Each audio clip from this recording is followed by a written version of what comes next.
ಪಂಚಾಯಿತಿ ಕಟ್ಟೆಗೆ ತಮಗೆಲ್ಲರಿಗೂ ಸ್ವಾಗತ ಕಣ್ರಪ್ಪ. ಇವತ್ತಿನ ದಿನ ನಿಮಗೊಂದು 2 ಕತೆ ಹೇಳ್ತೀನಿ, ಕೇಳಿಸ್ಕೊಳ್ರಿ. ಮೊದಲನೇ ಕಥೆಯಲ್ಲಿ ಒಂದು ಸಲ ಒಂದು ಪುಟ್ಟ ಹುಡುಗಿ ಶಾಲೆಯಿಂದ ಬರ್ತಾ ಕೈ ತುಂಬ ದುಡ್ಡು ಹಿಡ್ಕೊಂಡು ಮನೆಗೆ ಬರ್ತಾಳಂತೆ.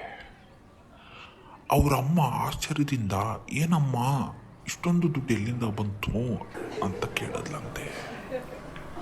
ಅದಕ್ಕೆ ಆ ಹುಡುಗಿ, ಅಮ್ಮ ನನ್ನ ಕ್ಲಾಸ್ಮೇಟ್ಗಳೆಲ್ಲ ನನ್ನ ಮರ ಹತ್ತಿ ಇಳಿದ್ರೆ ಪ್ರತಿ ಸಲ ಹತ್ತಿ ಇಳಿದಾಗಲೂ ನನಗೆ 10 ರೂಪಾಯಿ ಕೊಡ್ತೀನಿ ಅಂದ್ರಮ್ಮ ಅಂದ್ಲಂತೆ. ಅದಕ್ಕೆ ಅವರಮ್ಮ, ಅಯ್ಯೋ ಗೂಬೆ, ಅವ್ರು ನಿನ್ನ ಚಡ್ಡಿ ನೋಡಬೇಕು ಅಂತ ನೀನು ನನ್ನ ಮರ ಹತ್ತಿಸ್ತಿದ್ರು ಕಣೆ ಅಂದ್ಲಂತೆ. ಅದಕ್ಕೆ ಆ ಪುಟ್ಟ ಹುಡುಗಿ, ಅಮ್ಮ ನಾನು ನಿನ್ನ ಮಗಳು, ತುಂಬ ಬುದ್ಧಿವಂತೆ, ಅವ್ರು ನನ್ನ ಚಡ್ಡಿ ನೋಡ್ತಾರೆ ಅಂತಾನೆ ಹತ್ತಕ್ಕಿಂತ ಮುಂಚೆನೆ ಚಡ್ಡಿ ಬಿಚ್ಚಿ ಕೆಳಗಿಟ್ಟು ಹತ್ತದೆ ಅಂದ್ಲಂತೆ. ಅಮ್ಮಂಗೆ ಶಾಕ್ ತಡ್ಕೊಳಕ್ಕಾಗಲಿ ಕೋಮಾಗ ಹೋಗ್ಬಿಟ್ರಂತೆ. ಈಗ 2ನೇ ಕಥೆಗೆ ಬರೋಣ. ಒಂದು ಸಲ 3 ಜನ ಹುಡುಗರು ಗೋಲಿ ಆಡ್ತಿದ್ರಂತೆ. ನದಿ ದಂಡೆಲಿ ಏನೋ ಶಬ್ದ ಆಗಿ ಆ 3 ಜನದಲ್ಲಿ 2 ಹುಡುಗರು ಓಡೋದ್ರಂತೆ. ಓಡಿ ಹೋಗಿ ಒಂದು ಪೊದೆ ಒಳಗೆ ನಿಂತ್ಕೊಂಡ್ರಂತೆ.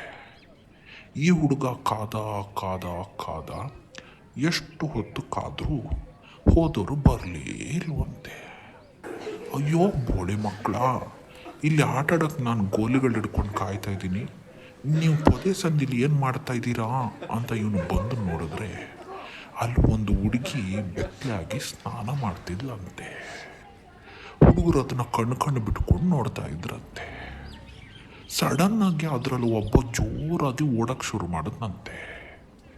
ಅವನು ಓಡಿದ್ ನೋಡಿ ಇವರಿಬ್ರಿಗೂ ಗಾಬರಿಯಾಗಿ ಅವನನ್ನು ಹಿಂಬಾಲಿಸ್ಕೊಂಡು ಇವರು ಓಡಿದ್ರಂತೆ. ಒಂದು ಸ್ವಲ್ಪ ದೂರ ಹೋದ ಮೇಲೆ ಅವನನ್ನು ಹಿಡಿದು ನಿಲ್ಲಿಸಿ, ಯಾಕೋ ಓಡ್ದೆ, ಏನಾಯಿತು ಅಂದ್ರಂತೆ. ಅದಕ್ಕೆ ಆ ಹುಡುಗ, ನಮ್ಮಮ್ಮ ಹೇಳಿದ್ರು, ನೀನು ಯಾವತ್ತಾದರೂ ಬೆತ್ತಲೆ ಆಗಿರೋ ಹೆಂಗಸನ್ನ ನೋಡಿದ್ರೆ ಕಲ್ಲಾಗ್ಬಿಡ್ತೀಯಾ ಅಂತ.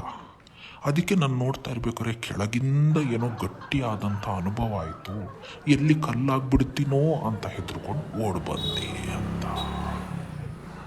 ಮತ್ತೆ ಬನ್ನಿ ಸ್ನೇಹಿತರೆ, ಪಂಚಾಯಿತಿ ಕಟ್ಟೆಗೆ ಇನ್ನೂ ಸುಮಾರಿದೆ ಮಾತಾಡೋದು.